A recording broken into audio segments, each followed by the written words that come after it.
Hello, friends. Today we're going to do a game comparison. So we have Sid Peacemaker here on Crystal Maiden, playing Hard Sport Ancient 5. And then I'm going to compare it a bit to a game I played as Crystal Maiden today. And we're just going to look for some differences. It, isn't the best comparison because some of the heroes are kind of different, but, we'll see what we see. Um, so overall, Ancient 5 is relatively high. And so I would expect the laning to go fairly well, and that the issue in Ancient tends to be a bit more about game decisions rather than mechanical mistakes. By Ancient 5, people are, um, fairly decent at most mechanics and general itemization choices. So, for example, the starting items are fine. Looks like you were trying to decide what to spend for your last 130 gold, but you started to run out anyways. I'm fine with that.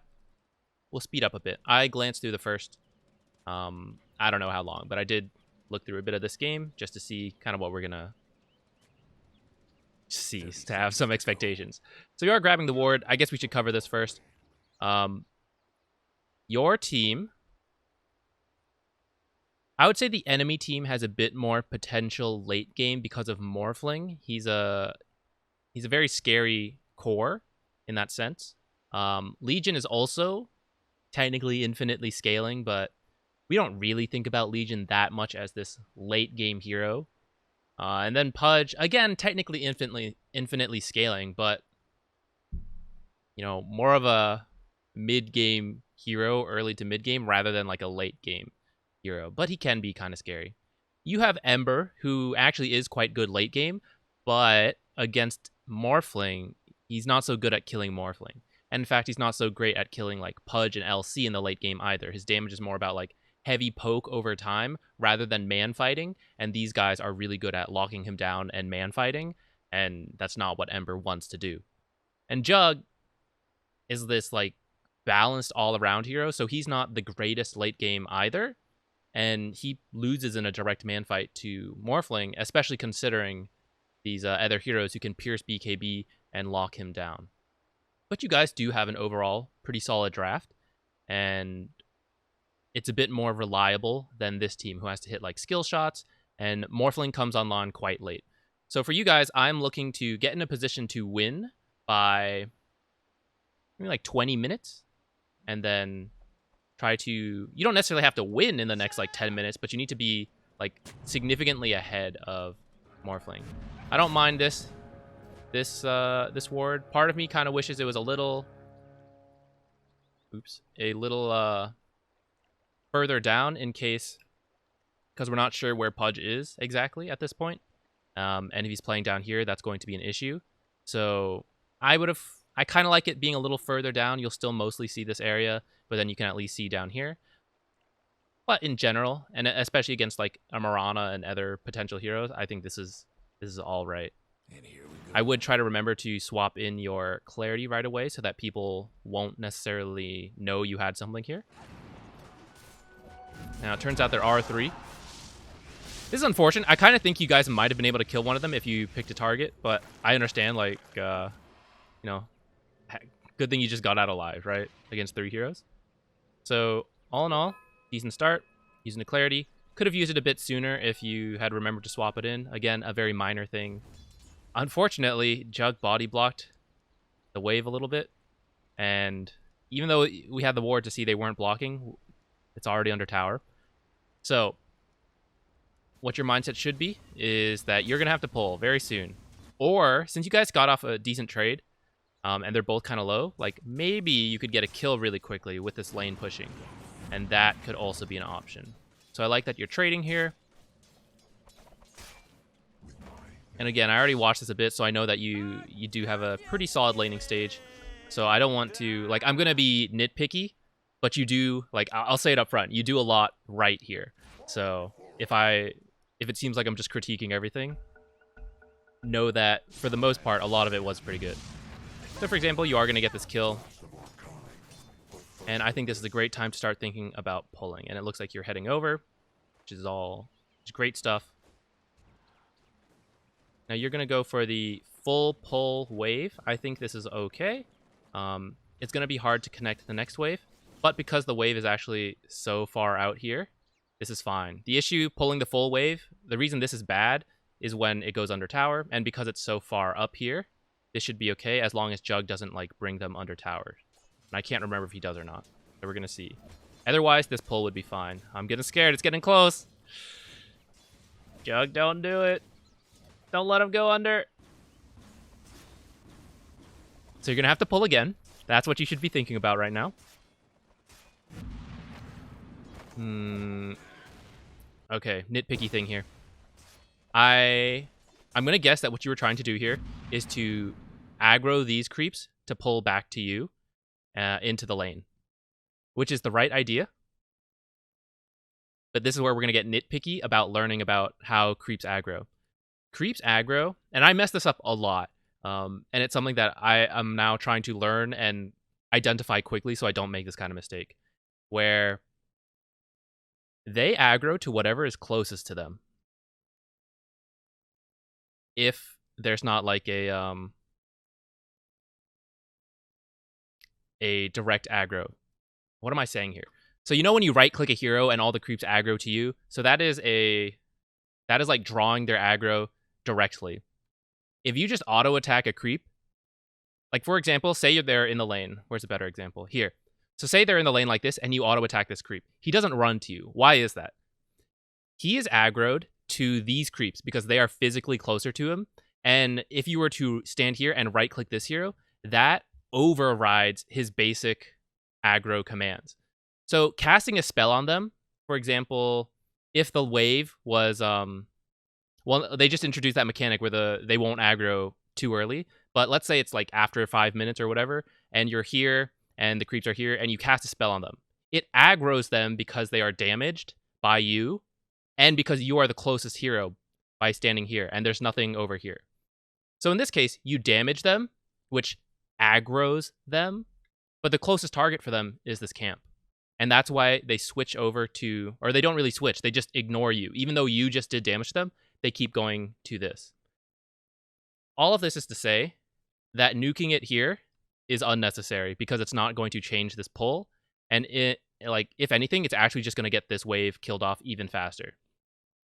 If you want them to switch to you, it's going to be tough. You have to run all the way up here, attack one of these heroes, drag it a little bit, and then after, so when you right click a hero for 2.3 seconds, they won't de-aggro from you. And then that trick has a 3-second cooldown. So there's 0.7 seconds that you have to be the closest thing to those creeps, or else they will just go back to this jungle camp. And then you attack like one of these heroes again, and then you can keep running. But yeah, that's how you would stop this pull. But at this point, it's extremely difficult. You have to like walk right up here, and at that point, the centaur's just gonna like stun both of you. Amazingly, this gets stacked. So things are getting a little messy here because they got this pull and because there's this huge wave. So this is kind of a, not ideal start. I don't mind that I kind of don't mind that you're up here doing this, but I also think you don't need to be. I think you should just come to do a small pull right here. Because they can't really contest you, right? If you were, so let's back 10 seconds. If instead of running up here, you ran over here right now, you'd probably be able to get this pull off. And in fact, I'm pretty confident you would. You could either do a full pull or a half pull. I think either would be okay. In fact, a full pull into trying to connect to this stacked hard camp might be the best. Hard to say. But instead, like, what do you do here? You're going to nuke them a little bit. They're taking a bit of damage, but really they're still going to get that entire wave of experience. Now, instead of doing the small pull, you do this hard pull, which I think is a decent alternative. So, like, I think getting this first would have been best because, like, as you can see, that creep wave died, and now they're over here. Whereas if we had pulled this would be dead already, and so would hopefully 1 or 2 creeps. Now, I kind of like what you do here. I like the idea, but in this particular instance, I don't think you can do it. Where you come over here to stack, or not to stack, to pull the next wave. But the reason I don't like this is because of how the lane has been going, you are not ahead of them. You are fairly even at this point, and this camp is stacked. And they have a full wave here, which means if this camp starts to die off, they are splitting hard camp XP between 2 of the enemy heroes and 1 of you, which is that's just naturally favoring the enemy team. And so I think in this case, it would be better to stay over here so that you can help fight for this stacked camp. It's kind of a big deal because if it was just 1 camp, then I think maybe pulling here would have been okay. But with 2 creeps here, and she can easily kill them with an arrow. She has overwhelming odds to do a ton of damage, but he also has spin. And you have this AoE nuke. So there's a lot of ways for every hero here to steal these creeps or to kill off this entire camp and this creep wave. So I think it's important to stay here. And because this lane is quite close, I actually think you have kill potential on these guys. Especially if you had taken W instead. But I think Arcane Aura is fine because, she does have a purge to just remove the W, the root. So I think staying over here would be the better call. And in fact, we can even see Jug almost kills LC on his own, and you try to come in, and you did level up and happen to get your root. So this was really close, and I think LC could have died here if you had stayed closer. Again, kind of a nitpicky thing. I think pulling was still pretty good, but this is staying here and fighting for this would have been just a bit more optimal.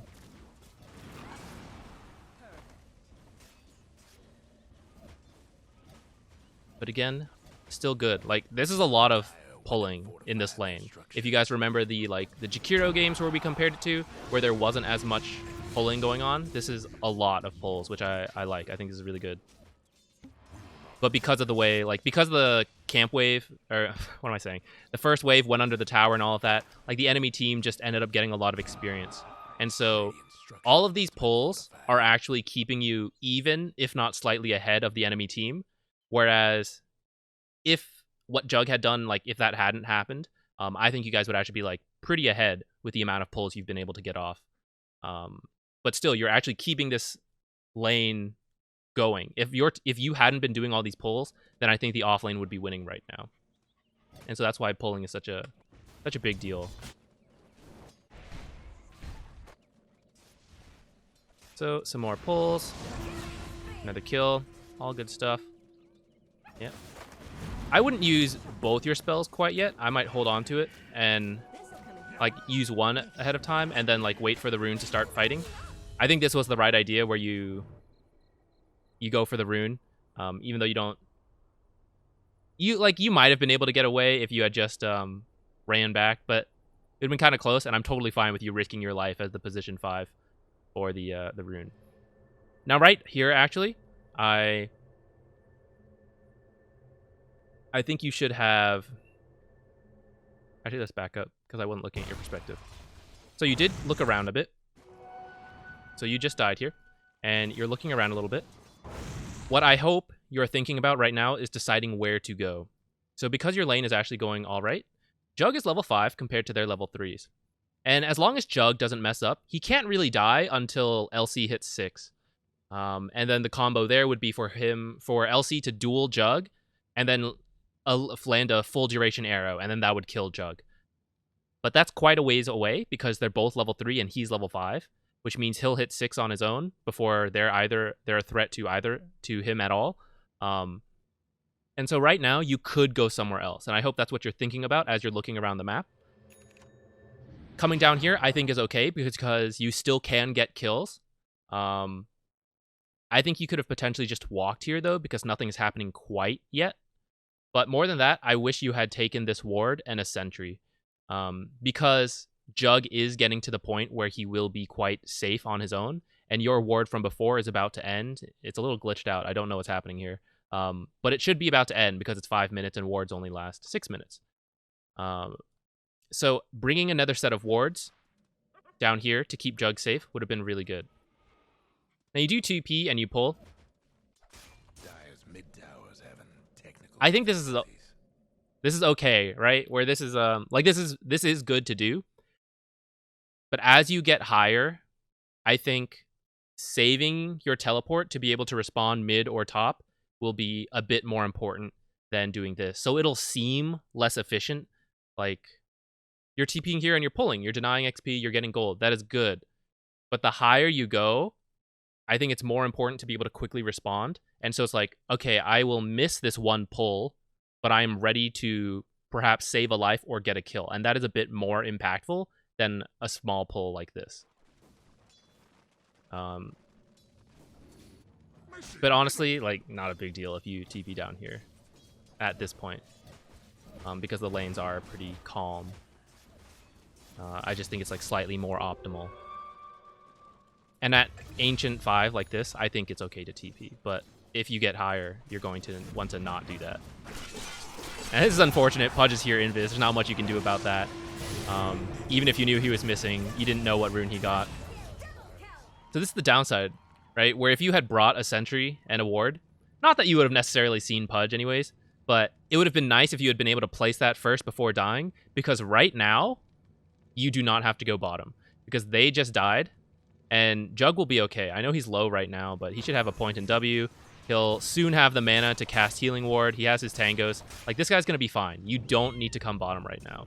And you actually do come mid. I like that a lot, because Ember TB down here to help you guys. So I think this is good.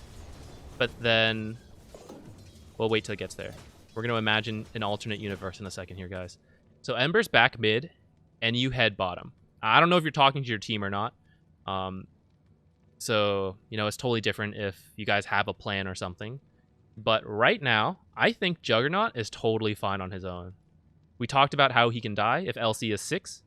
Duels into a arrow. She's level 4. You know, close to level 5. You know, but Jug is level 7. So unless this guy messes up, he shouldn't die. And Ember also shouldn't die on his own mid. So where does that bring you? That means you can come top right around now. 7 minutes, 35 seconds. You are a very good hero in tri-lanes. So if you come up here and there's 3 of you versus Morphling and Oracle, honestly, 3 of you might not get a kill on Morphling, because Morphing to Strength is really strong and you guys just don't have the damage. But you're going to apply a lot of pressure to him that Oracle alone cannot deal with, and that's going to draw Mirana to come top. What did we just say the kill condition for Jug was? Is to get dueled into an arrow. Or technically for, like, Pudge to come down here and, like, is he going to get another Invis rune, though? Like, really unlikely. And as long as he gets spin off before getting ulted, like, they're just not going to have the damage to actually kill Jug. And then, like, before he gets to ult them or something. And it's kind of his fault a bit if he gets killed by Jug. Or by Pudge, to be honest. If Pudge goes missing, and you did leave a ward in a sentry. So I don't like the idea of leaving him alone without a ward in sentry. So I don't know. But even then, I think he'll survive, even without being able to see much. Like, a good Jug would be okay. But it would be ideal to leave him something. So, like, right now, if you want to head bot, drop a ward like here or here, I think that would be really good. Or, like, even up here to see Pudge start to rotate, or for Mirana to rotate mid, like, putting it right here, I think that would be really good.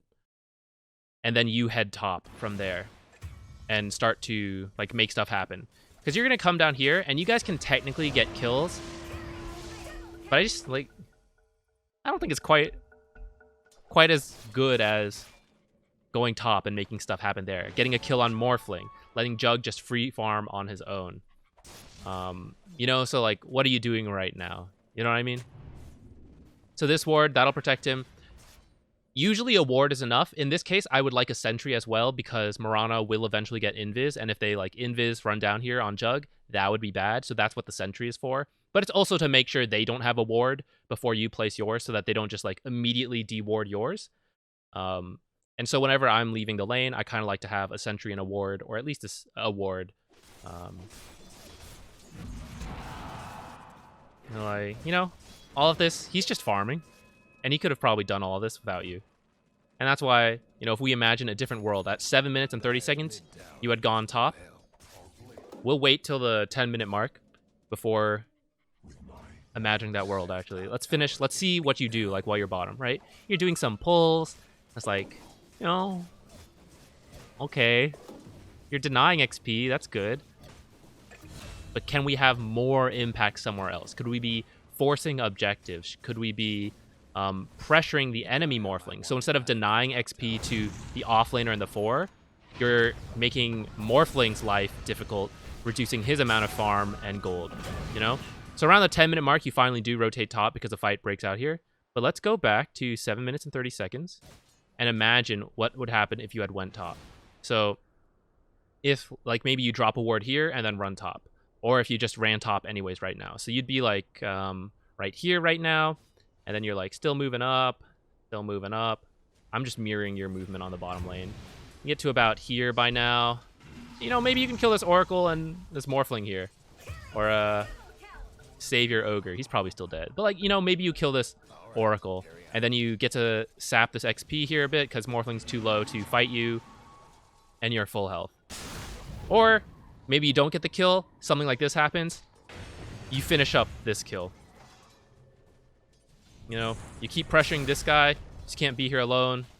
Like, technically you guys have, you know, the ability to kill him if he can stun. One of them stuns before he uses Morph, and then the other guy chain stuns. With just these two, they don't have the damage to actually kill him, but with your additional burst, you know, this does 130, this does 150. You know, that combined with these two guys can actually kill Morph if he doesn't react fast enough, and this is only Ancient 5, so there's a good chance he doesn't Morph Strength fast enough. And what, like, alternatively, what have you done? You, like, pulled a bit, you know? It's like, we could be potentially killing or pressuring Morphling and taking this tower versus, like, some small camp pulls. Now, sometimes it is important to get your levels, but CM is not a hero that's like that. So if you were, like, Ancient Apparition, and you don't think you can make a huge impact up here, and you'd rather just quickly get your 6 so that then you can kill Morphling, like, I like that to get your XP pretty quickly. But you're a CM, you know? Your ultimate is not a guaranteed kill on these guys like Ancient Apparitions is, and your levels are just not as significant as some other position 5s. And so I think it's fine for you to come up here and try to do stuff as opposed to just, like, passively pulling a bit. Just this, like, more active mindset. Now, of course, pulling like this is still much better than just sitting in lane. So, you know, this is still relatively good. And we're just trying to push you to the next level of, like, all right, this was fairly good. What can be even better? So now we're going to start speeding up through the rest of the game. At this stage of the game, I think you guys want to try to take this top tower with Ogre, Sand King, yourself, and occasionally Ember rotates up here, and just let Juggernaut farm on his own. He should be very safe. It should be very difficult to kill him, and I think it's his own mistake if he dies. You have 3 up here. Taking a look at your items, this is all fine. You have 4 heroes up here, but nothing really happened. I might want to play a little more aggressively up here so that stuff like that doesn't happen. Like, see how low that guy got? Imagine if Ogre was over here and finished the chain stun. Like, you can actually kill this guy if he messes up with 3 of you. Elsie's TPing in, so you guys should be a little careful. I would be careful. So I like to hold the ability for my ult because your ultimate is a very high mana cost, and oftentimes you don't actually have enough mana to use all your spells. So some people will actually skip their ult at 6 if it's not the best. And they do have several ways to cancel your ultimate, but it's still not bad to throw it out in a big team fight.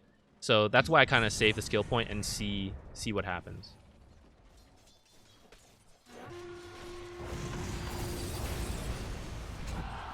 You know, you're making space up here. You have 2 enemy cores up here, and yourself, and 1 core here. So it's like, it's better for you guys. This fight gets a little messy. Fortunately, they missed the hook on you, so you should be okay.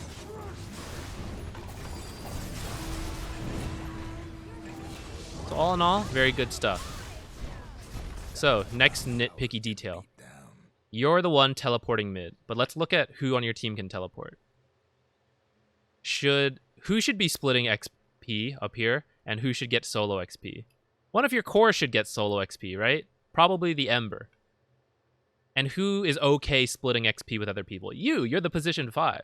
So right now, before you teleport mid, maybe you did this, I can't see it in the replay, but you should really ask, like, hey, does someone want to go mid? Like, Ember Spirit, or, you know, Juggernaut TP'd up here, so it can't be him. But maybe Sand King, you know, one of the 2 cores. I personally think it should be Ember Spirit, but it's like, hey, can someone go defend mid? We don't want to, you know, lose this XP for free. And, you know, maybe Ember Spirit might even be able to threaten a kill on this guy if he surprises him. Although he doesn't really have the mana, so, you know. But Ember could get the solo XP while you stay top. Now, if your cores aren't going to do it, or they don't have TPs, then this is a job that needs to get done, and you should come here to do it. But if possible, ask your cores to do it first before you're the one that comes here, right? Because right now, they're the ones playing around, getting kills. You know, Jug had to waste time running down here instead of farming up here. You know why? Because who's farming up there? Here, let's speed through this. Who's farming up here? Sand King's farming, Ember's farming, and Juggernaut feels like, okay, I'm not going to get enough farm up here, so I have to leave.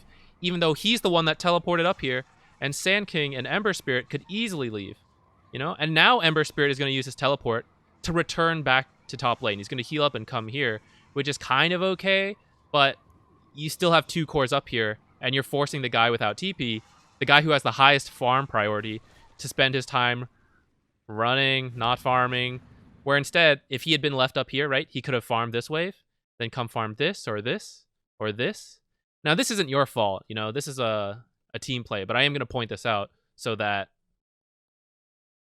you know, you can try to communicate with your team like, oh, Ember, can you go mid? You don't have to explain all of this, right? But if you can at least identify who is the hero that should move over, then that'll help you on your journey of Dota 2, right? But instead, he's just like walked for 30 seconds and not farmed. And now he's walking even more, walking to the jungle. Why couldn't he just farm up here and let someone else TP and immediately start farming? Now, you're crazy. I can't believe if we look at your perspective, this is so scary. I can't believe you're down here farming and you don't know where Pudge is, and you saw that he was here. Now, it worked out, but man, I would have been so scared if I was you. I don't think I would have risked my life. I would have just like stood on the high ground to see if he's there, and then, you know, step down really quickly for a last hit maybe, or just use spells. Now you're coming top to play around here, and this is good. Let's talk about your itemization, actually. You're getting a 4-staff, which I think is okay. It's good to dodge like arrows and stuff. If like, let's say someone gets rooted and then you see an arrow coming in, you can 4-staff your teammate away. All good stuff. So I think 4-staff is pretty good. I also think this is a really good. It's a very conflicting Spirit Vessel game. Spirit Vessel is fantastic against Morphling and very good against Pudge, especially if Pudge is a core, which he is in this game.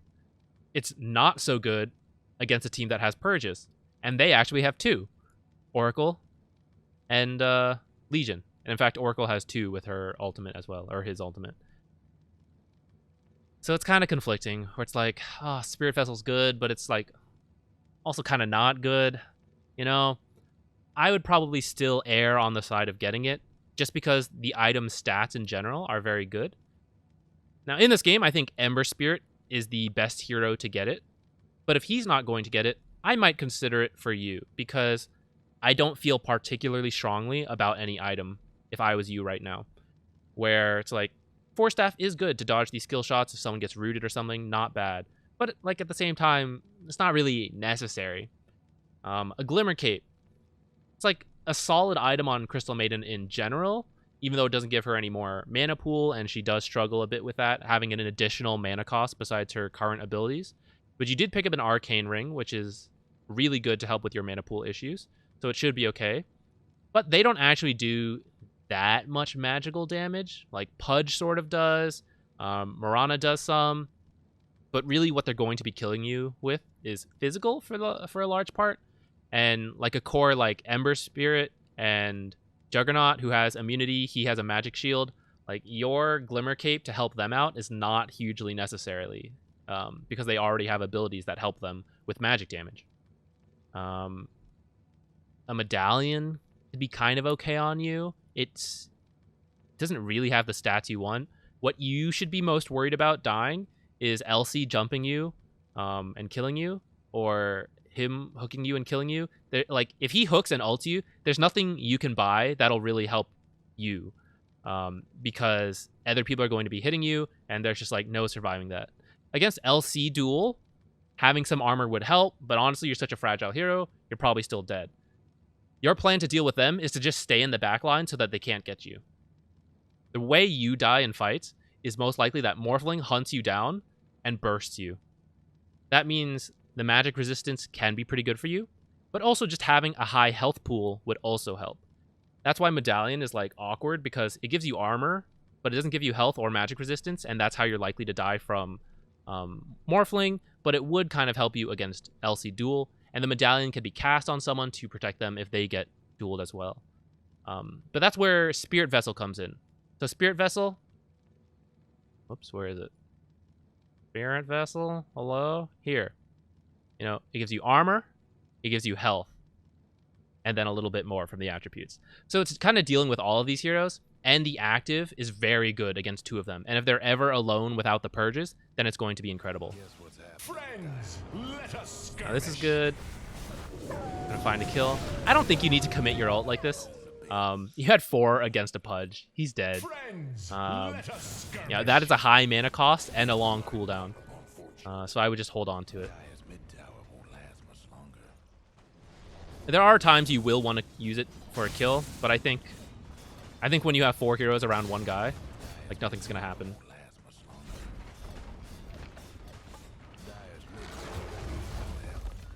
I think you guys are visible in that when you smoked.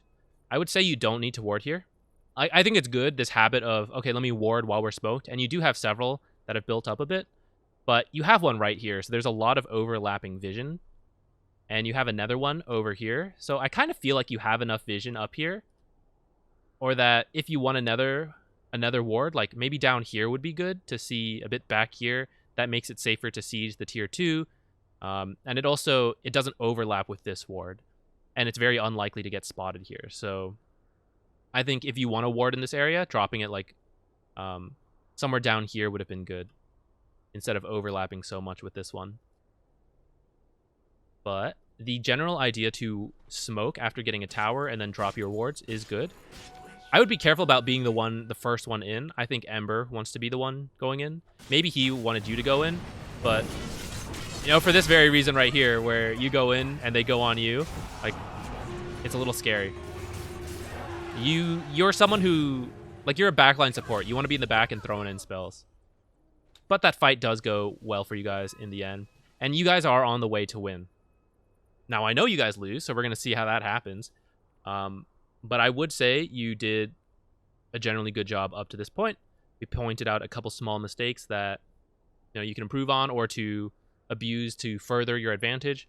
But overall, I would say you won your laning stage, and like, you're doing a lot of stuff right. The reason I think you guys lose is going to be team-related at this point. So it's something you can help with as the hard support to try to make calls for your team, and there's a bit you can do, but focusing on the early game, I think you did fairly well there. So walking out to mid, I think this is okay. I would look over here. So this is something you can work on. A bit better map awareness to check out when these fights are going on instead of farming here. What's happening over there, This Morphling is really salty in your game. But your Ember Spirit died. What got committed to kill him? Not sure. What items does the enemy have? Not sure. Don't forget to get Dust. They have the Invis from Mirana. You're gonna want to make sure you always have Dust with you. Speed up a bit. Just get to a part where your team starts losing. Right now, you're kind of staying mid, pushing it out. I don't think that's what you want to do. You can do it once. The first time you came up here, I think that was good. I think you should shove it out, and then I think you should head top, right? You have several heroes up here. You want to be making plays happen. Let's actually take a look up here. You have an Ember who's doing really well right now, and you have a Sand King who has a Veil. So between the three of you, you have a ton of magic damage. This is going to do a lot. You can chain stun people. I know yours isn't a stun and his isn't a stun, but it's going to be enough to kill people like Pudge and Mirana and Oracle, where they can purge one off, but then you're just going to follow up with another. Morphling will get out because he's going to use his morph strength, and you guys don't have stuns to actually chain stun him down. But you could kill most other people up here. But just the two of them alone might struggle a little bit, and that's why it would be really good for you to be up here already. But instead they're fighting 4v2 while you're farming the mid lane. Now, I do agree. You shouldn't, at this point, you shouldn't come in. Where it's a little late to help, and Ember is hopefully good enough on his own. However, this is dangerous positioning by your spot, because last we saw, they just chased Ember this way, and Ember did loop around over here. So where could they be? They could be chasing him still over here, or they could have given up the chase, and they're going to return to what? Are they all going to go back to base? No. They're going to come back out to the jungle, to the lane, and maybe over here. You know, but being here is very scary, because like if they're returning to the lane, they're going to be walking this way, and you're a Crystal Maiden. You're going to die really easily. Unfortunately, I don't think you do here. You guys are kind of looking for plays, but you don't want to be the one in the front. You want Ogre or what's his name to be in the front. Well, look how much strength he's getting. That's really negated by Spirit Vessel. Again, they have a lot of purges, so it's not the best. But if you ever are in a game against Morphling, I hope you at least think about it, if no one else on your team is getting it.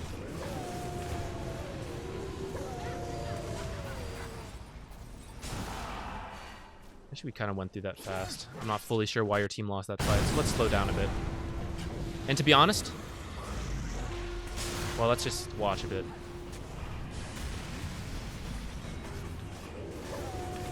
Jug got dueled without ulting. Ember got killed off really quickly. I can't fully see why Ember died, though.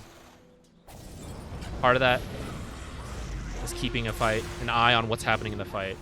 So I feel like I can see the most going on here, where I can see almost every hero. In fact, I can see every hero. But your screen was like this, you know? Now, to be fair, actually, I should switch it to... You guys are Radiant, yeah. Let's switch it to your vision. You can still see every hero if you're, like, positioned this way, you know? I know it's really... It's something that's difficult to force yourself to do. If you're, like... It's easiest to, like, see your hero like this and to kind of play. But it's pretty important to, like, try to see as much as possible. And I'm not perfect at this either. My map awareness is really bad sometimes. But as much as possible, it's really good to, like, see what's happening. So, like, if we go back one more time, you know, we're watching Ember dive in, and I'm just clicking up. I know my hero's running in. Ember's getting chain stunned. I might need to help him. You know, maybe you could have Force-staffed him if you were paying attention to what he had. So let's click you. You have a Force-staff. You have your root. You know, I might be running more this way because I see that he's in trouble. He needs help. Maybe you could have Force-staffed him so he doesn't get hit by this arrow. Actually, he ran into it himself. So never mind. And if you Force-staffed him now, he'd be, like, even deeper. But maybe you can cast your Q here to slow their attack speed and then ult more on this side to help protect him. You know, are you guys going to kill this Morphling at full strength or this Pudge at full health? Not really. He's your damage dealer, and he's running this way. He's your other main damage dealer, and he's over here. Don't worry about them. Help your main damage dealers.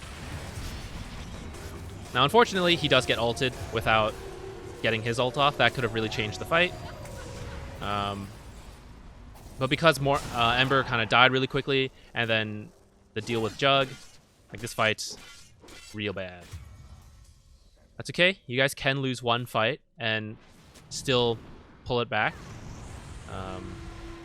You definitely need to try to get out. I would just be full on running away at this point. Don't even turn to chase that Mirana. Same deal, where I like that you drop a ward while running away, but I think it's a bit overlap with this one. Perhaps if you had chosen to run further up, you could like ward over here. I think that would be really nice.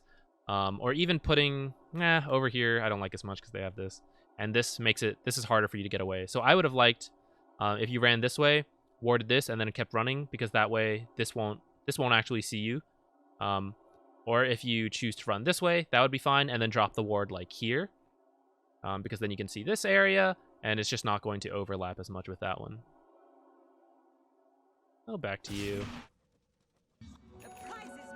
Speed up a bit. Right now you need to buy more dust. Think about what to buy. I think farming your jungle right now is okay because your team's dead and you're just trying to chill, but I do want to point it out. You always have to be thinking about this when you farm. So you farmed this. Juggernaut runs up here. He wants to farm this. He can't, so he has to run over here to farm instead.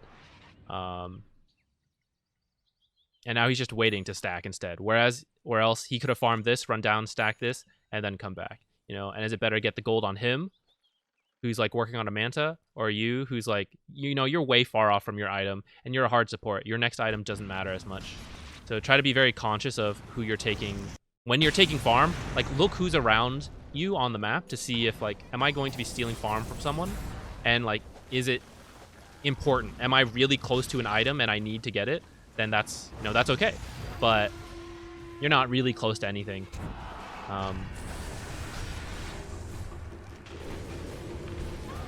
I think you were unsure what to buy, because I know you're not going to buy Aeon Disc, because I saw your final items.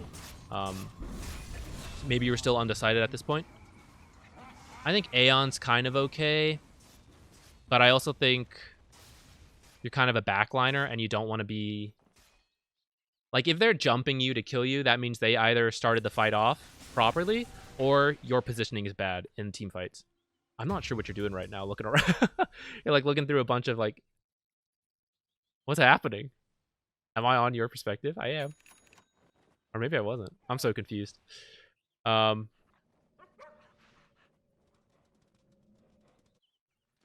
terms of your items, though, I think...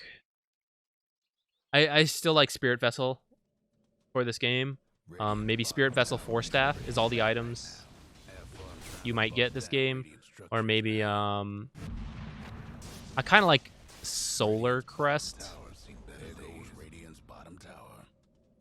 Yule's feels okay. You can, like, Yule's Legion, when she duels someone, you can cancel his ultimate. You can try to set stuff up on these, like, very elusive heroes by using Yule's, and then that gives, like, Sand King and other people time to run in. Oops. Now, hang on. Let's back up a bit, because I was distracted talking about items.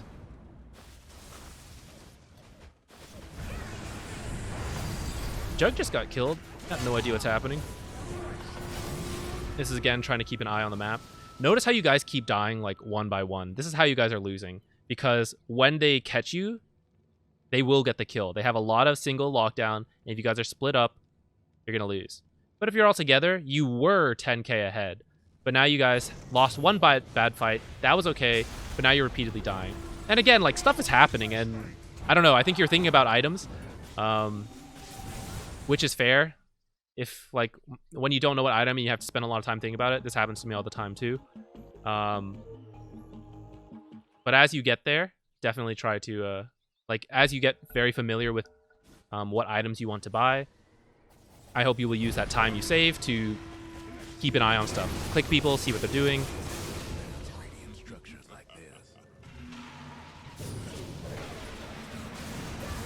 Getting some kills back.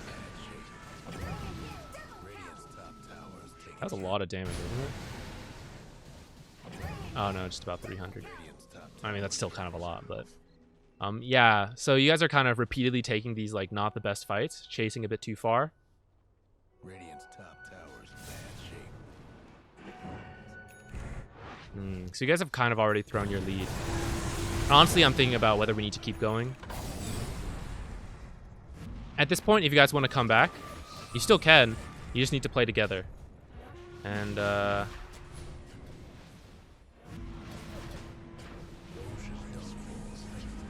I'm just looking at the minimap right now, seeing what you guys can do. So you guys lost Roche because of, I mean, you guys lost your advantage already at this point. And now it's an even game. Oh, this is good. Checking for that. I guess it's okay. Kind of have to expect that it might get dewarded, though. I don't love cliff wards. I also don't know if you really need this one. What are you looking for there? You know, let me ask that. Obviously, you can't answer in this video, but if you have a legitimate reason for something you're looking for there, then that's fine. But I'm not sure what you're looking for there.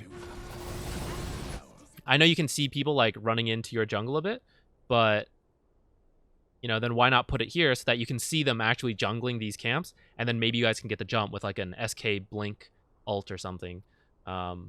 Whereas up here, you know, they're not going to spend a lot of time sitting here. You're not going to catch anyone there.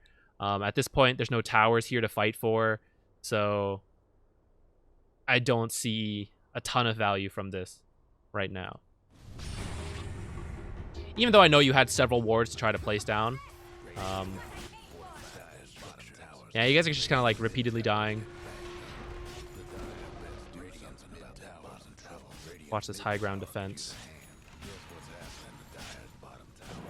So I think this is good, staying really far back because you can't do too much. But you might be able to throw out a couple Qs. But overall, that was good positioning. Going a little fast. I should slow down. It's so hard to follow everything when it's too fast.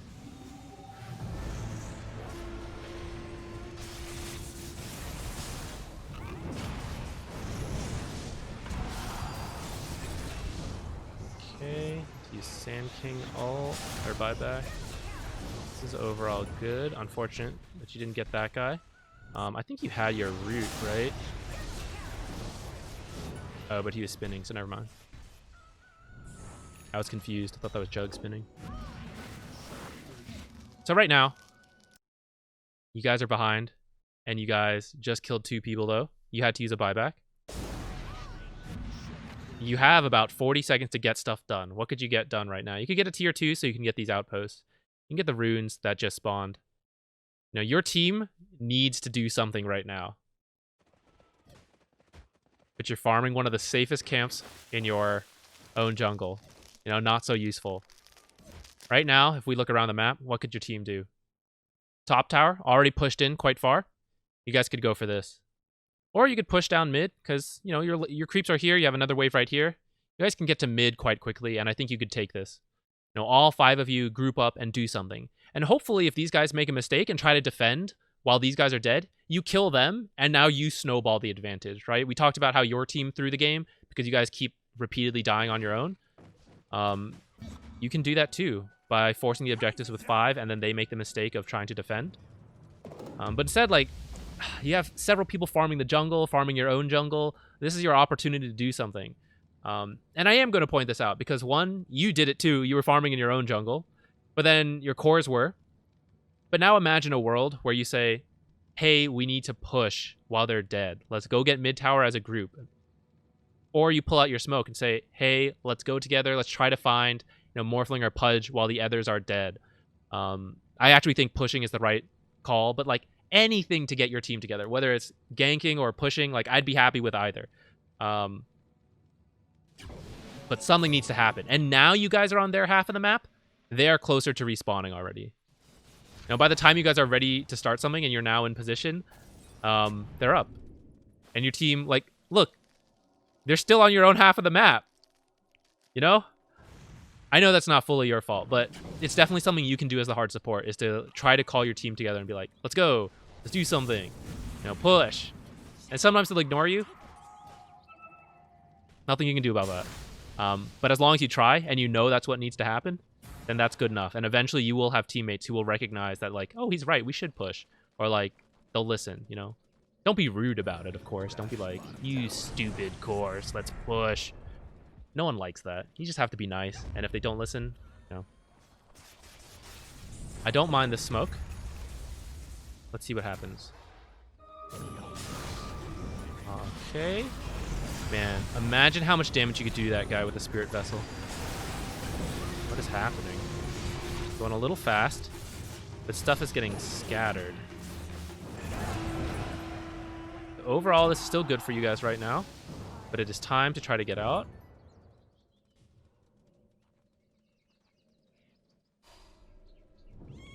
Time to try to get out?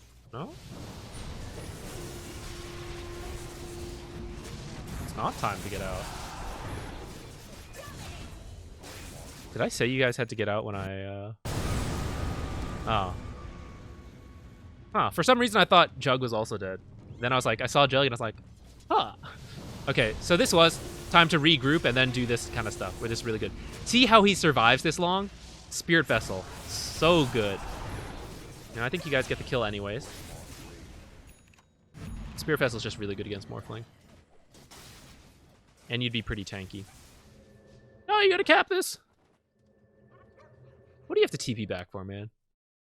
That came across ruder than I meant it to. But really, ask yourself that. Why are you TPing home right now? You have a spell that gives you 6 mana regen. 11.3. You're full health and you have Tranquils anyways. What is home for you right now that you couldn't just send to you? This is so this is the biggest mistake I've seen you make this whole game, honestly.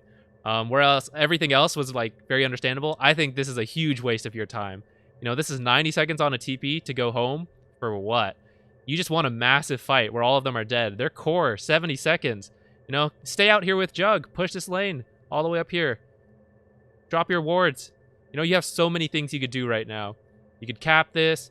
You can push up here, drop a ward. You can go with Jug up to here. Like, Ogre is TPing out to join you guys, and you went home. And you're not a fast hero, even with Tranquils. It's going to take you so long to run back out. You have 3 heroes out here. You don't need to come home. I promise you. Any items you want? Just ferry it out. Boost your courier. Be really conscious of when your team has a chance to do something. It's really important to do something. There's no guarantee that you guys will win another fight. You have to assume, like, this could be our last chance to ever do something. What do we need to do? You know, and now they're fighting, and you're pushing mid lane alone. And you're not looking at what they're doing. How's that fight going? No idea.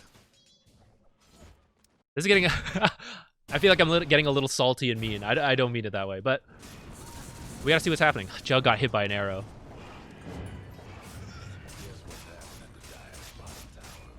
You know? Even if you did have to go back to push for some reason, do you really need to watch what's happening? Just A-click this, like 8-click here, and then come see what's happening. And decide, like, oh, should I actually be here? Then I need to sprint over right now and, like, come join these guys.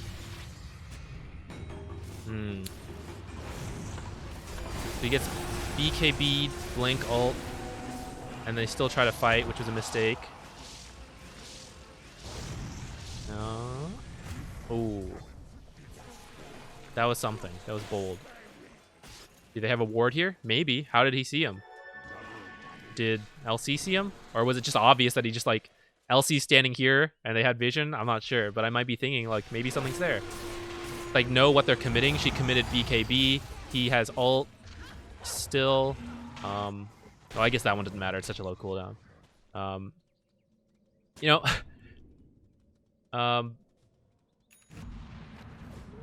but yeah, there's just, like, nothing to do. Okay, let's speed up. It's going to be a long video. I said it was going to be a comparison, so now I'm committed to adding in my game. We're already at an hour. It's going to be a really long one. Like a 2-for-1. I think at this point you guys have lost. Yeah. Alright. Let's end here. So I will say, you TPing back here, I'm not saying that's game losing. It is a huge waste of opportunity, but technically if your team didn't die here, like, you're still in the game. But this fight could have gone a lot better if you were here. Maybe you're the one that tanks the gank, and you die, and it's like, whatever. Maybe you 4-staff Ember here, and he doesn't get dueled. Maybe you Glimmer him, and she doesn't have detection, and he doesn't get dueled. You know, she was already BKB'd, so it's not like you were going to cast spells on her. But maybe you could have saved your team here. Maybe you all die and you still lose. You know, but we're just trying to look for opportunities where, like, you could have had impact. And here, you could have had impact, but you TP'd home. So with that being the biggest mistake we've identified, the rest was still honestly pretty good. Your early laning stage, lots of pulling, and you won the laning stage. Let's be honest. You guys were way ahead, and if we look at the graph, you know, you were pretty ahead. The reason you guys started to lose is because you kept getting individually picked off. So if you want to win this game, that's 2 things. You got to keep your team together, not split up. You have to recognize when your team, like, wins a fight, you have to go do something. You have to go take towers. You have to keep looking for people to kill. Look for Roshan, something like that. But several times, you guys just dispersed to farm your own jungle, which was safe when the enemies were alive, let alone when they're dead. And then that last fight where you TP'd home is the 2 biggest mistakes for this game. All right, let's go look at my game. Here we are in my game. This game is fortunately not that long. It's like a 27-minute game, so can't possibly drag it on too long. These are my starting items. My thoughts are 2 mangoes because my mana spells are very expensive at the start. Tangos, salve, stats really nice on the CM who has low stats. I might have been able to get away with 1 clarity, but I like being able to cast out spells during the rune fight, and then when you guys go back to runes, you clarity up. And then to have 1 more after that.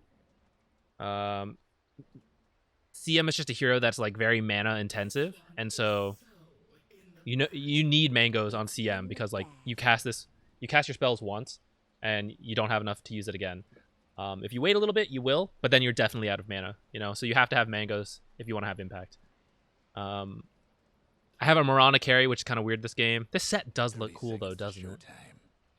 Pretty awesome. Let's speed up. I don't know why I'm just like sitting here looking around. For our game, so Mirana's not a traditional hard carry. So in a very late game setting, Void is the hardest carry in this game, and he's pretty scary as a hard carry. And the combo between Chrono and like Skywrath ult and Macropyre, followed up in like an Echo if need be, terrifying. So their game is actually very scary in the late game. But Enigma, another BKB piercing, huge team ultimate. So overall, like I would say we do have a chance in the late game. I favor theirs a little bit more because they have more ways to start it off, whereas we have to get a lucky arrow or we have to have Enigma committing in, which is always scary. Now Earth Spirit could commit in, but I don't know. It's harder. They have just more ways to take a good team fight. So we're kind of hoping to get the lead early and go from there. I am willing. So this is usually really bad, right? You're such a fragile hero, and I could have gotten walled off. But I knew I had Earth Spirit nearby, and so I was kind of trying to bait them in. And we still didn't trade very well. Honestly, they won that trade. But we got the rune. So I'm coming out here to see if they're blocking. Team messed up the fissure, which is very fortunate for us. Otherwise, I would have had to keep pulling in mine a lot. I know fissure's down, so I'm willing to come up here a little bit more. And I know that he doesn't have like the best right clicks anyways. I don't know where he is actually right now. He really should be like fighting me. What, he ran home? This is so bad actually. He messed up fissure, decided he had no mana, and ran home. That's really bad. No wonder why. I was wondering. I was like, Earthshaker should be here hitting me right now. Where is he? I was so confused when I played this. That's really bad by him. Shockingly bad, honestly. I have no idea why he would do that. This is why some people start boots and 2 clarities on Earthshaker instead of tangos. You just don't plan to fight. Now he's back. Maybe that's a little mean. Because honestly, it might not be that bad. Like, use your mana right away. He had boots and ran back, and he's here now. I feel it's bad because it let us bully him a lot in this first wave. Like, I'm a Crystal Maiden. If I get fissured off once against these two, I almost die. And that's why I feel like it's really bad to leave the lane like that, where even if it's just him attacking me, he wins because he has 4 armor, 54 attack. I have 1 armor, 48, and I have really bad. Actually, I was slightly buffed recently, but I being Crystal Maiden. But he's just better at trading, and a one-on-one right click, like, he wins. So you see him stopping me from pulling. So the last game, we saw Crystal Maiden able to get a ton of pulls off, which was great. And it's gonna, like, they weren't really contested that much by Mirana, who's a very mobile hero. So that's a mistake on her part. She definitely should have been trying to stop you. And that's what you're going to see a lot in this laning stage. We're going to speed through this a bit because this video is already quite long. But, see this guy? He comes in to mess me up. I want to point this trick out. If you remember when I was talking about how creeps aggro to, like, whatever's closest to them, neutral creeps do something very similar. And I think it's the same. So I saw him coming over here, and I knew he was going to stop me from pulling. And I see him again here. This is why I attacked them and ran out this way, so that as he comes to get me, look, they attack him. I'm getting some free damage from these neutral creeps right now. And now I come over here. I know I am not going to get the pull off. But I still hit them. Why? Because he is the closest thing, and they are all going to hit him. Let's look at his health. 593. He just took like 40 damage for free. It was more like 30 damage. But then I throw in an auto attack, 60 damage. They're all going to hit him again. That's like 60 damage. They all auto attack again, 90 damage. I just got like 100 damage for free on this guy by hitting them. And now I, like an idiot, right into their attack range a couple times. This was still overall good for me. Could have been even better if I hadn't let that happen. Amazingly, it stacked. I was hoping it would work, but I thought he was going to block it. He didn't. again, like, I want to come over here and pull. This is why I cut this tree, because he has stopped me twice from pulling this way. And I was hoping that I could cut this tree, run over here, but I was a little slow. I should have been a bit faster. And then I got fissured, and so I'm trying to hug this to get anything. I get the range, and it's going to get denied without him being able to see it at all. I don't know how he knew I had a ward here, because I was clicking him to see like when he placed his ward. And I think he still has his at this point. Yeah. I have no idea why he knew to like run back there to check for my courier. Maybe that's not what he was doing. But I'm just trying to pull a lot here because I have this camp stacked, and, you know, why not? Even though he's here contesting me, like, this is okay to do because it helps to establish lane equilibrium, right? Where Mirana, my carry, is getting solo XP from the wave, and he is not. And yes, Earthshaker's here to get some XP of, you know, this wave and some of this camp, while I'm only going to get some of this camp. But I would rather have the XP on this Earthshaker, the 4 position, than the offlaner. And so that's why, like, even if you're getting contested in these pulls, this is good because your carry is getting more than their offlaner. And those are the people that you need to worry about scaling, usually. Oh, I bought a Windlace because I didn't want to save up all the way to boots, and I just wanted more move speed this game, and I couldn't really decide what I wanted to get. I ended up getting E. This is chase. I thought I messed up. Don't do this, guys. I was feeling bold because I had the Windlace, but then I got to this point, you know, I was chasing for fun, and then I was like, I got here, and I was like, I am dead right now, actually. This guy fissures me here. He should have, like, ran up here and then fissured this way, and I think I'm dead. But fortunately, before he can land a fissure, we land an arrow, so we actually get a kill. Is he looking to deny? Always look to deny range creeps, guys. I was trying to get in front of him to body block him, actually. That was really lucky on my part. I honestly should have died, I think. And that Earthshaker just kind of misplayed a bit. I'm going to try to do a pull here because Earthshaker just died. I know he's not in the lane yet, so we can get a pull. Always think about what you can do. I mess it up a bit. We only get the range creep, but at least have the idea. Like, anytime you get someone killed or very low, look for the kill. I messed up the right click. I should have gotten that last hit. Messed it up.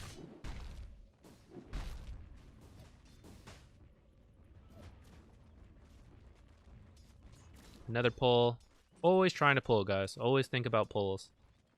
Try not to do bad pulls, but always. So the reason they switched to him, I hope this is true. Otherwise, I'm gonna look foolish. They stunned him, and these guys are now out of range. And they only attack aggressive things. So when these guys are chasing me, they're in this like aggroed state. Right now, they're just like chilling, you know? I'm pretty sure that's why they choose to attack him instead and prioritize him instead of like following these guys, because these guys were like relaxed. I'm not fully sure. Honestly, it's kind of weird. I should have a better understanding of aggro, but I think that's why they switched to him. Let me know. You don't have to have the best, you don't have to have perfect knowledge of all this to get to Immortal. Now I hit this because, again, see, they were going to ignore this. I think I'm right. So right here, they were going to ignore this centaur because he is in this like peaceful state. He's not doing anything to them. But I hit him, he aggroes, and he is now the closest aggressive unit to these creeps, so they switch targets to him. And that forces him to run over for this, and Mirana can get this for free, which is what I would like her to do, but she actually does come over for this. But she's going to go back to these camps now, and I think that's fine. I'm going to use a nuke to get the last hit, and I actually timed that with my auto attack, so watch this. I auto attack, let's slow down, and then I nuke. My timing was a little off, but that was the goal. Cut me a little slack. I haven't played too much Crystal Maiden. You know, but time your auto attacks with your spells if possible. So I launch the auto attack, and then I press Q right after. That was kind of close, actually. I'll give myself some credit, you know? But that way you do not only 130 damage, but 50 as well. And that makes it easier to try to steal these last hits before either of these guys. Now, I'm not going to fight them for that rune. Like, I would just die and they would get it. He would stun me when it spawns and pick up the rune and then kill me. So we're not going to waste our time on that. Quap, going to kill him. And I can look, you know.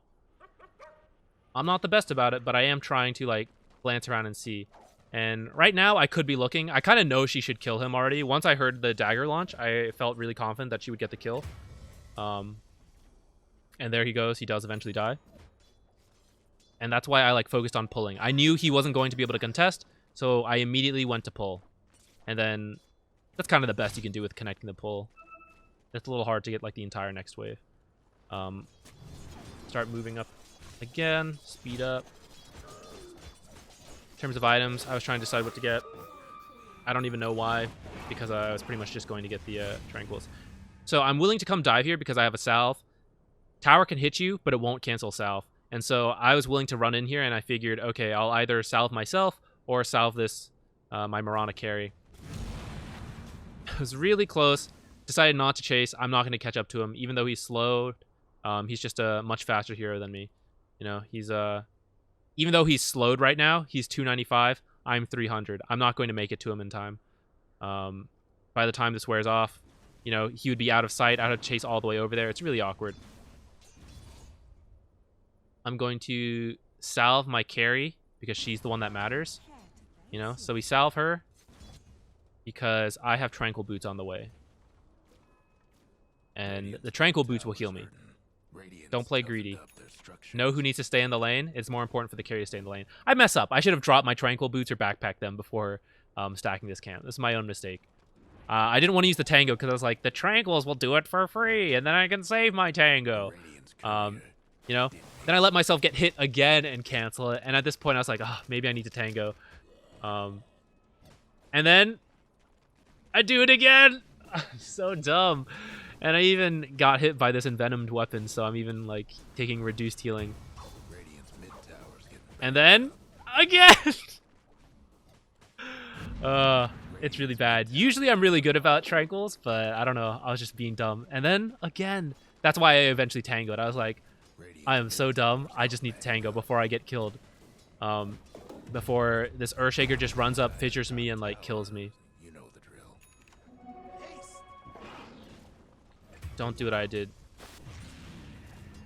Make sure you let your Tranquils heal you. Dropping them or backpacking them, either would work there.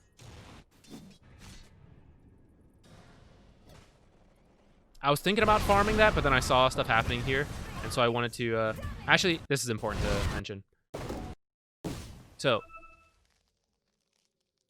this is kind of close. Remember in the game we just watched? So around... Jug was level 7. It was, in fact, a little bit sooner as well. I think it was like 7.5 minutes. I don't think Chug was quite 7 at that point, but here he is 7. And it's kind of the same deal. Will Abaddon and Earthshaker kill Mirana?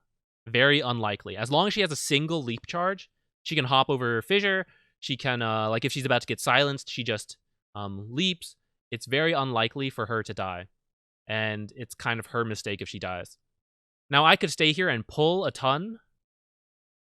But like we just said, my levels aren't that big of a deal. I should go try to get stuff done. And so right now, I was looking at the map. Let's go back to my perspective. I'm looking at the minimap and trying to decide, like, what do I need to get done? This was literally me deciding, like, can I leave Mirana? I think I can. And now it's like, okay, now where do I go? I saw Queen of Pain TP bottom. And that's why I was about to farm this. I saw her TP bottom, and I decided, okay, actually, I'm going to go get mid. I want the XP there, and I want to push it out.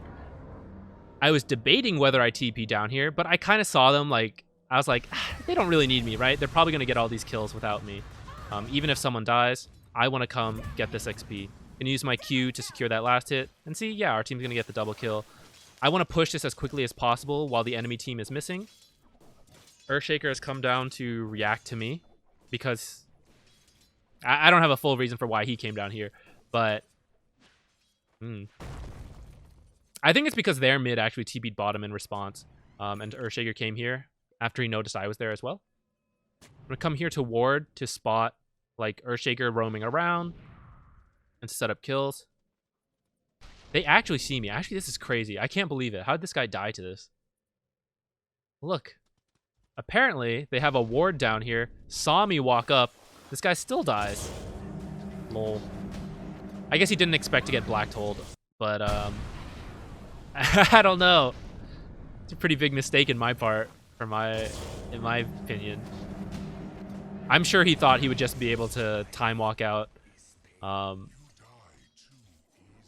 he cannot.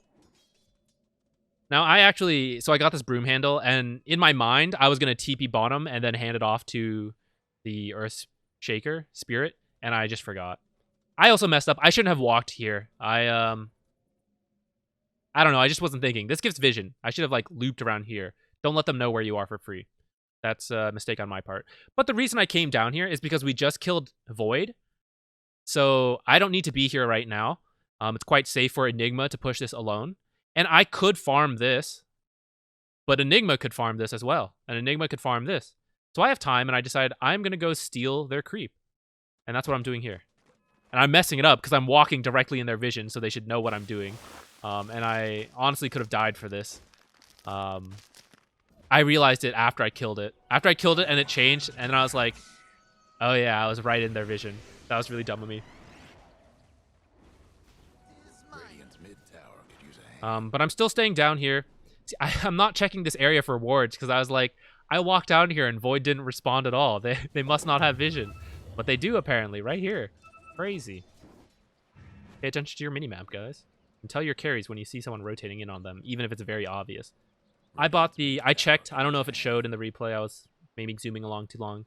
But if Earth's Spirit hadn't been 6, I would have let him take the tome. It's more important on him than me. But I'm going to pick it up here. I think from my hypocrisy, I think I leveled my ult fairly quickly. No? Like I said, people sometimes skip their ult on Crystal Maiden, so it's like pretty good to not hold the point. And I came over here to see if Quap needed help. Seemed like nothing was happening. I was willing to play a bit aggressively, so I took my ult here because it seemed like something might happen here.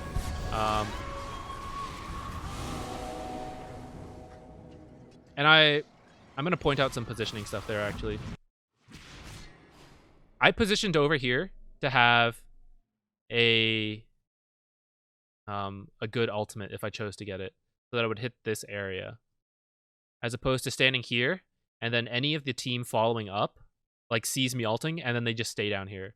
So that's why when I saw Abaddon here and Quap here, and I knew that, okay, something might happen here, instead of staying back here, I moved over here, which is a bit more of a dangerous position, but if they focus me instead of Queen of Pain, like, I don't really care. I'm the position 5 support, and this lets me have a really good ultimate.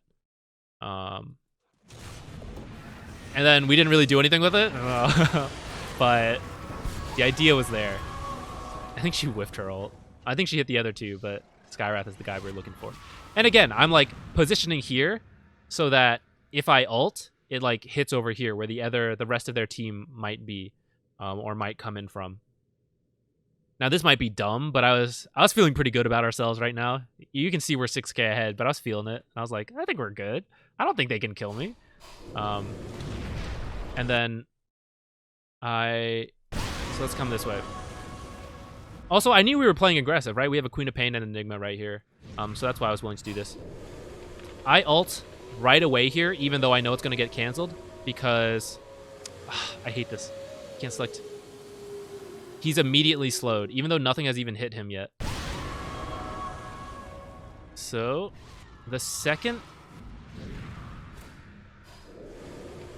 pretty much the second you start ulting, you apply the movement slow and attack speed slow, even if they don't take any damage. I'm pretty sure that's how your ultimate works. I should have checked the Dota wiki again before saying that, but I'm pretty sure that's how it works. And so that's why I'm willing to use it right now. I know he just used Time Walk. He's slowed by the dagger, and so any time I spend slowing him gives us time for Quap to get up here, for Enigma to get over here. And like, I see 3 people, and I know it's going to get canceled pretty quickly, but I'm just here to bait out those stuns so they're used on me instead of Queen of Pain, and to slow him down so that Queen of Pain can catch up. You know, he's dead. Look at that. Almost could have killed him. Very close. Radiant's top tower's in bad shape. All right, let's get back to me. We just killed him, deciding on an item. I end up picking Force Staff to get out of... originally, it was Glimmer, I think. I had Glimmer queued up, and then I realized I have a Mirana on my team. And that Glimmer would have been good against Skywrath and Jakiro, and maybe the Echo if I'm, like, fast. But ultimately, I decided to get Force Staff to increase my mana pool a bit, and mainly because I can force people out of Skywrath ult, force them across Fissure, force them out of Macropyre, hopefully force them into like Black Hole. I have to be careful because I know it's not the best against Void, but technically maybe you can Fissure people or Force Staff the enemy into... I'm pausing here to talk about this. This is actually really big. That's why I decided to get Force Staff. And I don't know. A specific item didn't call out to me this game. I was kind of open in what I could pick. So I didn't take a Spirit Vessel because they have a Purge, and because honestly, it's not the best. Like, these guys are pretty low health pool, and it's like okay against these guys, you know, but he can purge it off. It didn't feel the greatest item for me, and yeah. If you've watched all my videos, you know that I have a couple warding tricks, and I play a lot of Jakiro. I know when he does this, it means he does not have a ward up here, and that his sentry is somewhere on the ground. And if he's warding from over here, then his sentry is probably like over here, you know? And I even have a ward here, so I know he didn't like walk up and sentry and place it in this area. So I know there's a sentry on the low ground and that he does not have high ground vision on here. So I was actually about to come check up here, and or ward, I can't quite remember, and I immediately stop because I know he's here and he's checking. And I cannot place a ward until I feel confident that, you know, he's not just gonna... They're not going to initiate on me, kill me, and then take my sentry for free. So I wait a second, wait for my team to push up a bit. I drop a sentry to check this area. I'm double checking here just to be safe. That was actually dumb. I shouldn't have done that. I should have known that it wasn't up here. I think I still checked just in case he had a sentry up here from before and was rechecking. But I should have checked up here first. Just because of like what I said, it makes more sense to me that they don't have vision up here. I look silly. I look like a fool. But yeah, I check here. I get the ward. I was able to check both with that single sentry. And I know... So I place another one because I know, like, just what I was talking about. I know it's not up here, and I still checked for whatever reason.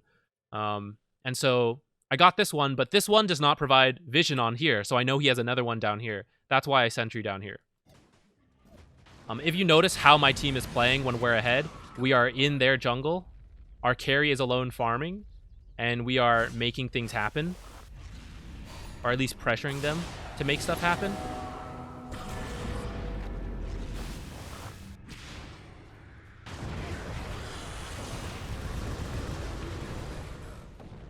Trying to get in a decent position to ult.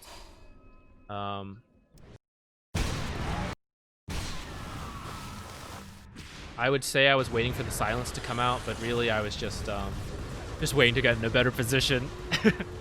Waiting for the silence isn't the worst, but honestly, I should be the one getting silence instead of my Queen of Pain, right? Yeah.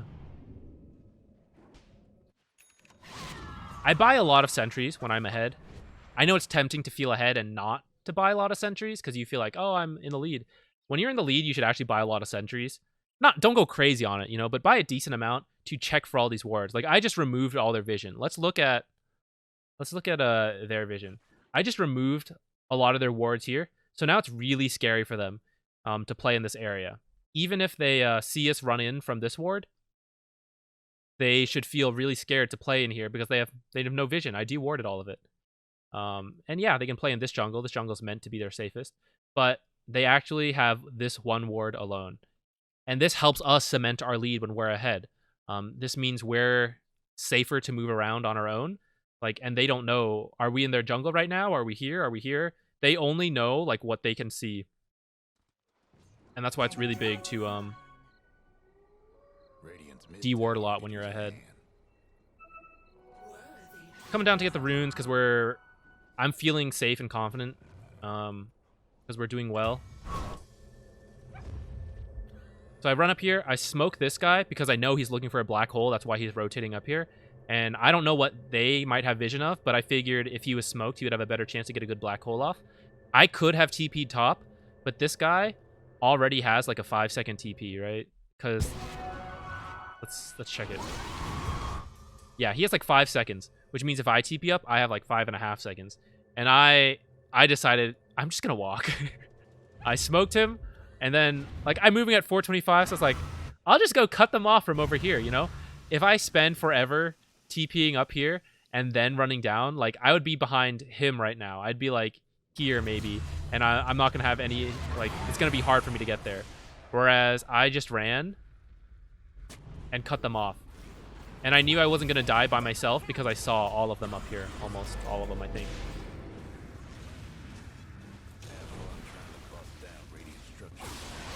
Yeah, that was my decision. But you notice we're like playing together a lot. We're in the lead and we're pushing objectives. We're trying not to farm our own jungle, leaving that to our, our carry. Mirana's a weird carry, but whoever the carry would have been, that would have been the game plan. I see this and I want to take it. I'm surprised our Queen of Pain didn't. I was wondering why I clicked there, and I was like, I thought I clicked the hero. They just left their Ironwood tree there, so this is theirs. And apparently, I don't know, I must have clicked it by accident, or maybe it has priority over the creep, but that was very fortunate because I totally didn't see it there. But I went there, I picked it up, and I was like, huh, an Ironwood tree, okay. Trying to take a look around, click people's items. I was just kind of farming. I wasn't sure what to do at this point. I was looking at our ultimates and trying to decide what to do right now. I was in shock that I got this tree still. But right now, like our next objective is to get some T2, and we don't have the best vision either. And I do have like the wards ready to place, but I'm trying to figure out, okay, what's the play? Do we wait for like Queen of Pain ult? Like, can we start making plays? What should we do? Mirana's down there. And I'm just kind of farming that mindlessly while I decide what to do. I see stuff happening here, and I realize like, oh, I should probably be up there. And our team's playing up here, so I'm going to come up here, and I'm going to hopefully deward this area. No, stuff is happening, so I run over to try to help, but I feel awkward about where I'm positioned, and I want to come back up here to deward. Generally, you should be a little scared running next to each other like that, because there are like multiple stuns combos, AoE stuns, but because 2 of them were dead, I felt safe to do this. I want to deward up here. I don't want to put my... So... Jakiro, like we saw him do it here, so Jakiro might still get this ward, but I'm hoping that he'll just put a sentry up here maybe, and that this will survive. And we're taking this tower, that's why I want to ward down, to have some general vision. Lets us see Void. Thinking about trying to go on him. Don't die here, luckily. I thought I was going to die. I was a bit out of position. I wanted to go on him, and I thought, like, maybe that's what we're doing. And then I was like, uh-oh.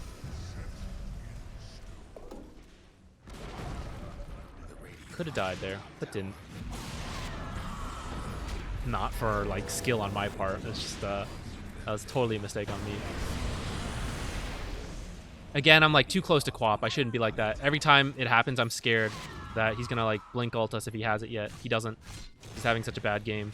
But, like Void Chrono, Jakiro Ice Path, I'm like terrified every time it happens. We're still playing up here, right?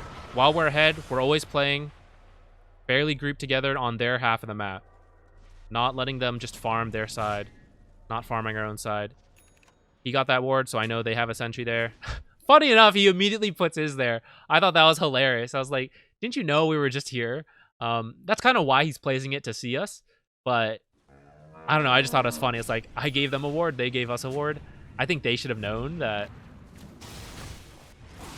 I don't know, maybe he shouldn't have known. Maybe it's fair that he was trying to check for us.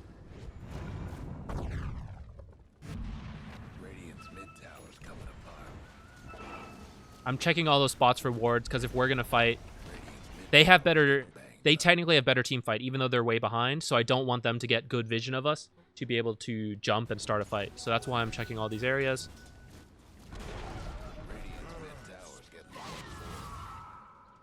I took this because I'm greedy. I wanted the mana, because I am a low mana hero.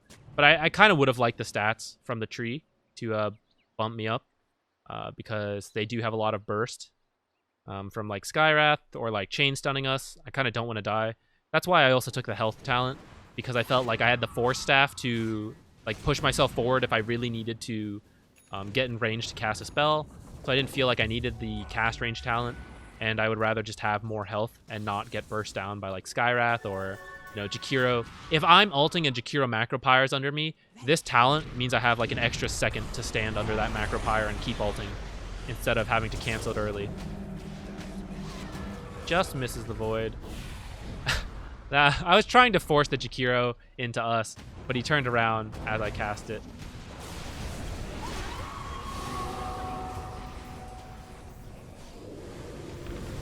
This is me hoping to get a kill there. Let's slow down a bit because the team fight is happening. I was hoping to get this guy out of place, and I hope we could burst him down. I tried to stay as long as I could and then leave it. He does die. I'm going to say part of that was that play, but he was just kind of out of position, and I wanted to go for it. I was feeling good because we have multiple enemy heroes dead. I get a Veil because we have a lot of magic damage on our team. In fact, like everyone does magic damage, and it's kind of our main source of damage. And so since we're in the lead, I was like, kind of need to end this game. And we're not the best tower hitters. Like, we have good tower hitters, right? With mainly Enigma, and Mirana's not the worst.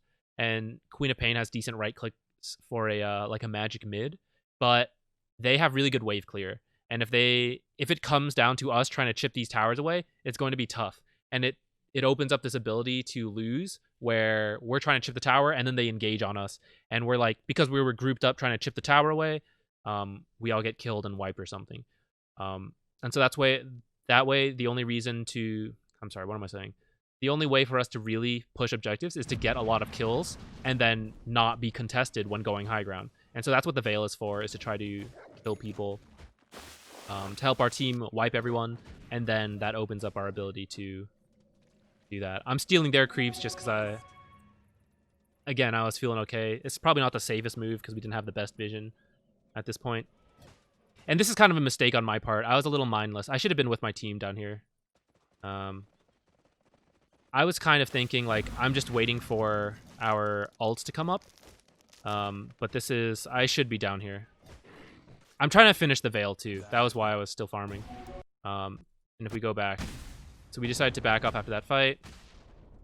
I wanted to steal their creeps. I messed up my spells here, actually. I felt okay because this haste was here, and I was like, I can turn around and force myself into it and then get away. And then I didn't have enough for Veil, and I was really close, so I was like, I'm just going to go farm something real quick to get it. But I think I probably should have been with my team right now. And, like, forget the Veil. Just be with the team. But at the same time, if you ever are going to just farm on your own jungle, I hope it's to get, an item. And like you see, once I get it, I'm like, okay, it's time to go do stuff. I got my item. Go fight. We run like right into him, but I guess we didn't want to go for it. That was really awkward in my mind. And I came up here to like poke him a little, scare him. I didn't really mean to engage on it. I just wanted to like chase him away from here. This is to spot. My ward here died. I can't remember if it was by time. I can't remember what I was thinking. I was thinking like maybe they have a ward here. Because I knew Jakiro was already pretty crafty, right? Because he put down his like wards over here and then Ice Path. So I was like, I know he probably may not ward up here and I didn't find anything. But he might be smart enough to like ward in this area. So that's why I put the sentry to check here. And it's also difficult for them to see because it's behind the trees.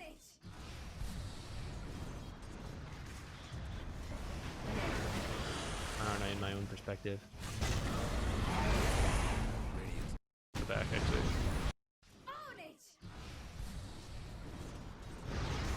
So our team's a little scattered. It would have been better to be together. I forced staff Mirana out. I ult here. I don't know, there's not much to say. We're just really ahead. And that's why if the game was closer, like that kind of fight would have been really good for them. And that fight was good for them. but they're just like so behind. They still weren't able to kill Mirana despite the fact that they committed so much to her. And from here, we're pretty much gonna win, if I recall. Yeah, we win in the next couple minutes. I think Void gave up.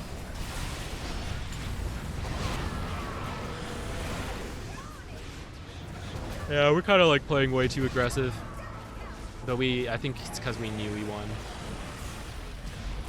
Oh, so see, this is something you can do with Force Staff. Force Staff, so it says the cast range is 550. That is for teammates. On the enemies, it's 800. I think it's 800. It might be 850. But I see Void, he used Time Walk to come up here, and so I was going to Force Staff him even further and put him out of position. And fortunately, she even Orchided him, but it's not like he doesn't have Time Walk to escape anyway, so that's kind of unnecessary. But now we're going to kill him after he bought back because he didn't expect to get forced forward. I think he was looking to Chrono, so I guess that's what the force was for. But then he got confused because he ended up being forced forward. Couldn't save her because I used my Force Staff aggressively. I could have tried to like run in and cover and take some of the damage maybe. But ultimately trading her for the like buyback of Void is not too bad. And like we killed a lot of other people obviously. So yeah, we're like out here goofing around at this point. We should just be taking objectives. That's kind of it for this video. So the main thing I want to point out is so the pulling in the Ancient video, in the Ancient game, was pretty good. The laning was overall very good. And in this game as well, like I would say I won my lane. So the difference is that mine was able to convert into a win because my team played together. We were pushing objectives as a group. We were avoiding getting picked off solo. And if like that ever happened, we did back off and like wait. But we didn't give up our lead. Now, of course, that's not the support's fault always, because you can't control your teammates. But that is something you kind of have to push your team towards, is to say like, hey, can we play together? Can we, try not to die solo? Or, hey, be careful top. Slowly push your team toward being aware of what they need to do, or to paint clear objectives and say like, I think we need bottom tower right now. Can we all try to like be in that area and then just let the carry farm? The higher you go, the less you need to talk about. This is really bad. I shouldn't have walked up here, but again, this is just like I felt like we had won at this point, and so I was doing whatever. But that was not where I should be. It goes against all my other videos, which is why I'm trying to make an excuse for it. But yeah, like I died and we killed everyone else, so whatever. Yeah, game's over. I think that's all I have to say, really. I feel like that was the main difference between Ancient and Immortal that we could see in this game, where the laning was overall good. You could have done a little bit more. I'm sure I could have done a little bit more, but it's harder for me to identify because, like, I'm me, And it's, like, I would need a better support player than me to look at my game and say, like, oh, you should have been going here and there. So I'm definitely not perfect, but I can at least know that from that Ancient game that there were a couple things to do better. Like contesting that pull when it was like that stacked hard camp instead of going to go pull the small camp, fighting for that hard camp.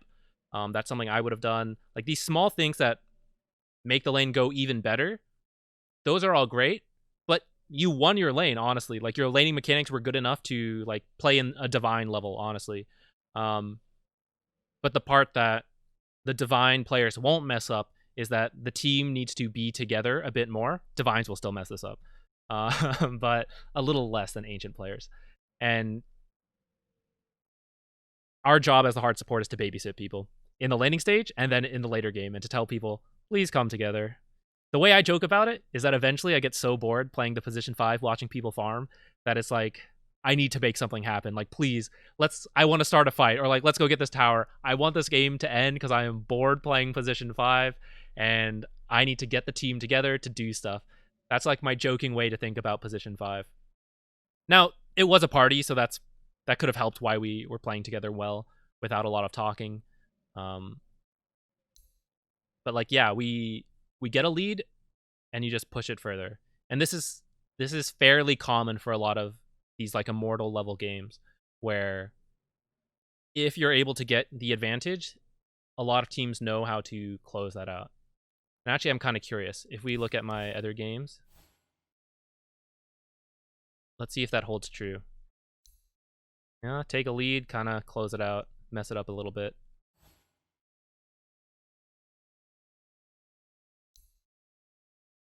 Get a lead, keep the lead. When you're ahead, get further ahead. We'll do two. We'll do one more after this. This one was pretty close, but eventually it's like you win. That's it. You just win. Let's check out the loss. Let's see if it holds true in reverse. Oops, wrong one. So this one was a bit closer, where they were winning and we started to pull it back and then we threw. I can't quite remember why we lost this game. It was quite a while ago. But anyways, yeah, that's the difference. The Crystal Maiden play was overall pretty solid. The next step is getting your team to actually work together and to close out the games. So yeah, hope that helped, guys. That's it. Goodbye. Have a great day.